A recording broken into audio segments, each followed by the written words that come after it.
This week is all about Moreton Bay, and it's where we started. It's our beginning, and I'm going to let you in on a little bit of who we are and how we got here.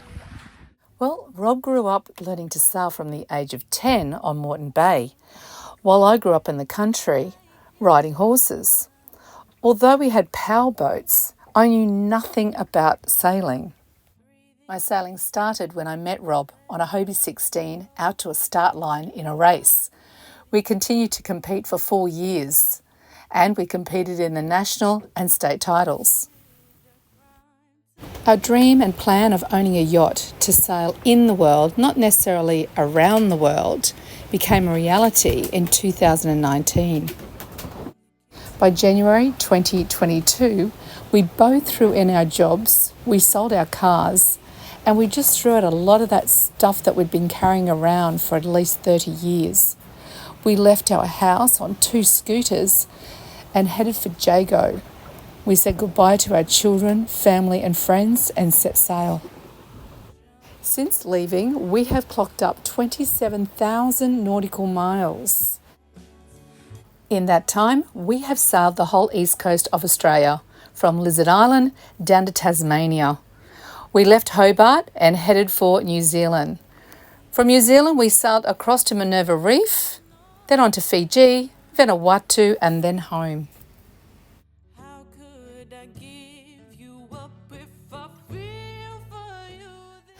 And we're back in Moreton Bay, preparing Jago for her next adventure up into Southeast Asia. This week we are at Moreton Bay. We've come up from the Gold Coast and we are currently outside Tangalooma, which is just over here off on Moreton Island. And it is Easter, so it is the Brisbane to Gladstone race, and we're in front. There they are, straight behind us. Okay, we've got the front runner right on our beam. What's the name of their boat? Alive. That was the winner from last year, actually. You can see the guy, the bowman up the front, getting ready to hoist their kite. Because they're just going to go around. You look at the halyard coming out from behind they're all ready just to pop this kite up and see how good they are. They are actually pretty good. They're all guns. Yeah. See them getting ready for it now? Oh, yeah.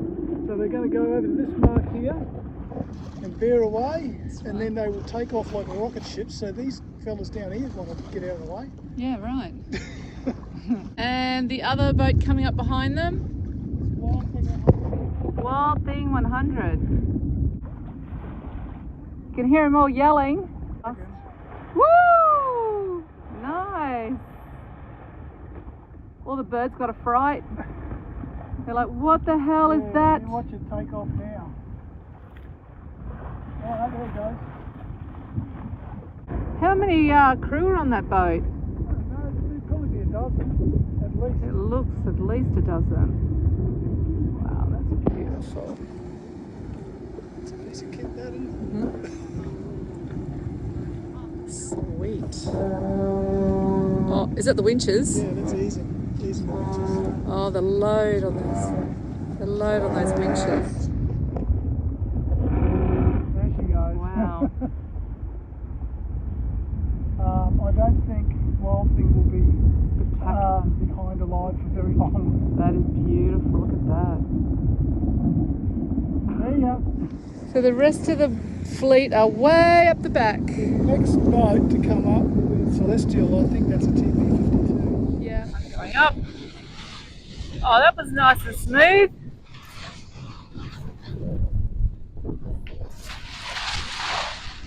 Celestial is third in the race.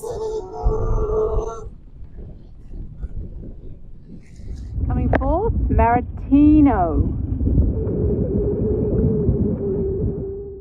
And the winner was, from Brisbane to Gladstone 2024, Celestial. We are just coming into Tangalooma now.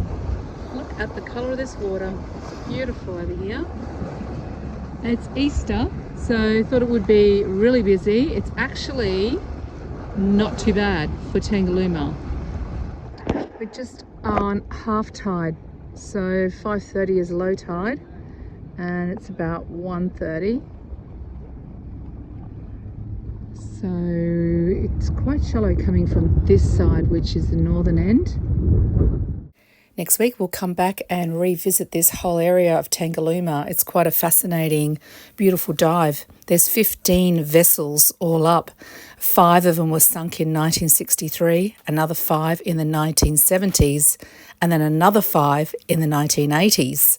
It's now a tourist area. It's beautiful with soft and hard coral, millions of fish, sharks, turtles. It's definitely a place to come and visit. We have left Tangalooma down there.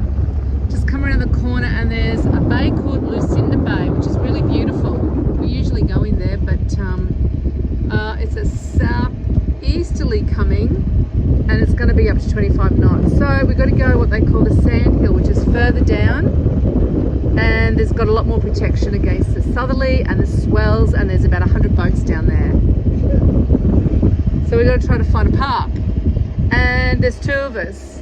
Muzz and Kaz are with us as well, and there's a whole bunch of friends down there, so it should be fun.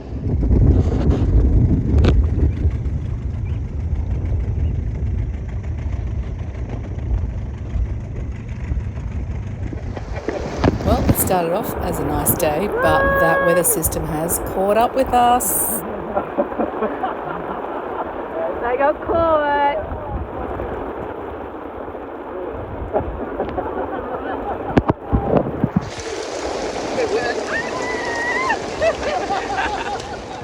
Well, what do you do when the weather's bad? You have a party, of course, on Jago. This morning we left the sandhills and we're now at Lucinda Bay, or we call it Lucinda Bay, but it's just before you get to the corner around to Tangalooma. So we've just headed up north and look at the crystal clear water up this end of Moreton. It's beautiful. We've got the surfboard in and we're going to go for a scurf. I haven't stood up behind a boat since I skied when I was in my 30s, so it'll be interesting. Funniest home videos about to happen.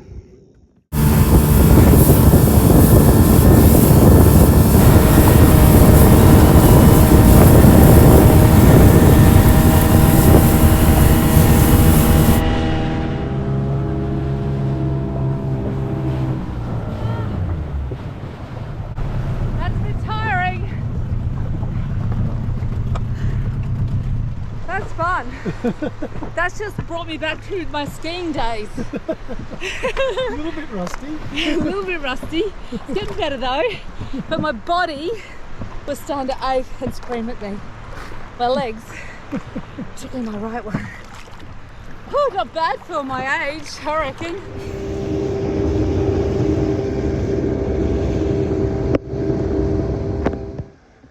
Tangalooma, just up around the corner. Muzz is coming in. Had a great day. Cleaned the hull, did some scurfing, some swimming, and they were chilling. Moreton Island is the 3rd largest sand island in the world, number 1 being Fraser and number 2 being North Stradbroke Island. This island is easily accessible with anyone without a boat by ferry, and you can stay at Tangalooma Resort or camp here.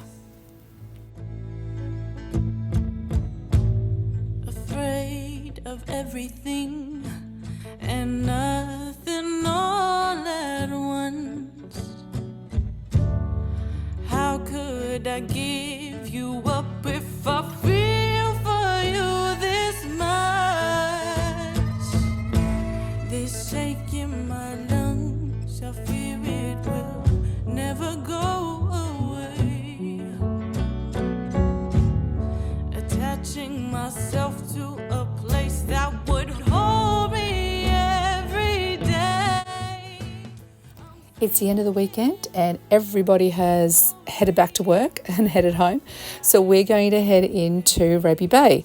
We have got family over there that we're staying with, and we've got a big shed so I can bring the dinghy in, and we're going to show you how I made covers for our dinghy.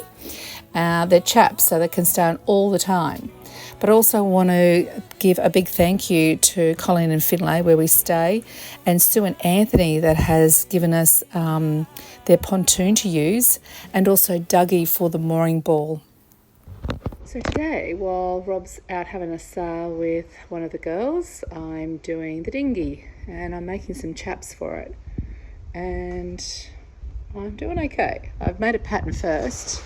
I just used plastic, sort of like a bubble wrap actually, but it's all I could find.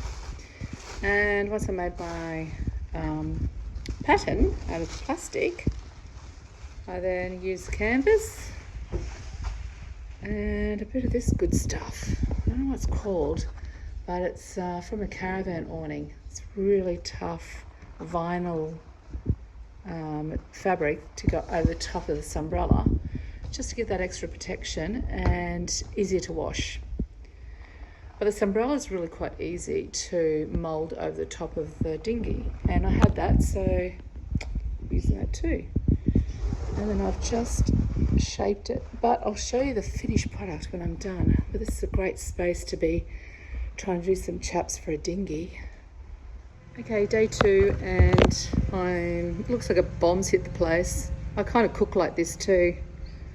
It's just crap everywhere. But anyway, I am up to this stage now. All my patterning has been done, and I've laid out all the canvas, stitched up, and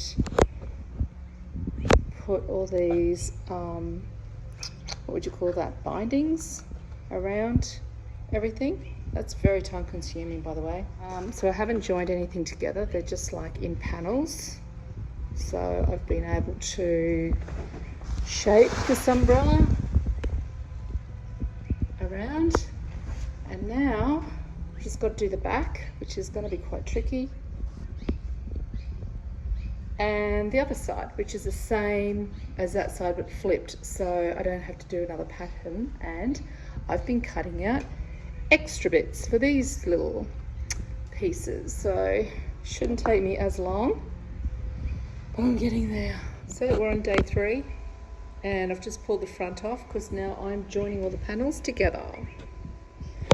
So I'm just going to stitch the 2 front side ones to the front panel and keep moving to the back. I've just stitched the first stitch to join these 2 panels to the front, and we'll check it out and see if it fits before I double stitch it. Okay, I'm really happy with that because that will pull down and stretch that out, and it's sitting pretty good. I haven't done any of the tie downs under here, so that's fine. That'll fit perfect. And then we'll tie down over here as well. I've got 2 sort of eyelets there I can tie onto. I just got to join all the other panels together. And then on the back here, I've done the mesh, so for the water, so it just drains straight off, and I don't get any water bucketing in here. This is where all the water splashes up from the motor. That's my thinking for that. But yeah, that's good. I'll do single stitches all the way around, I think, and then go back and double stitch maybe. I'm just joining all these pieces together now. So I keep the back flat because I've stitched it from underneath together, and then I just flatten down the back and pull this apart and keep it nice and flat and stitch along this line here, and then that just stretches all that out. It gives it like a double strength. Okay, I'm on the home run. I've just fitted all of it and it's sitting okay, and now I just need to, where it's bulking up here, it's just going to be pulled down with a tie like underneath the rub rail, and apart from that everything's sitting and in line, so we're looking sweet. tidy up the mesh on the back. But I reckon that's starting to look okay. Once it's all pulled nice and firm, won't have any bulky lines in there, hopefully. Okay, so I pretty much just did sections. So I did 1, 2, 3, 4, and then I did the mesh around the back. And then as I did each section, I did double stitch. I don't know what that's called actually, where they fold it back over and stitch here. It just reinforces it, and plus it protects this thread here that's undercover from the UV. Where we step onto the boat, which is here, I've used this, I don't even know what it is, but yeah, it's from an awning, from a caravan. So it'll clean off really easily, and this is where we also grab, so this was really dirty. So this whole section I didn't use umbrella because I find it's quite hard to clean. So I try to use something that's not so porous. And it's done! Yay! Okay, this is the finished product. My chaps for my dinghy. This dinghy cover, the only thing I would change is around here where it rubs up on the dinghy docks. It's actually worn a hole on the other side. So I'd probably put some reinforcement like this sort of vinyl-y stuff. But apart from that, it's pretty good. Around the back here, it gets a bit saggy and water gets underneath it. So that's another thing, maybe, I don't know. Some people drill holes in this and tie it to there. But it pretty much holds by just having it coming around the handles. People have asked me inside, how did I anchor it from inside? So you can see in here, I've just used the air where we pump air into. In here is where you pump. And then I've used that as a bit of an anchor, and then just used the lid to sort of anchor that onto there a little bit more.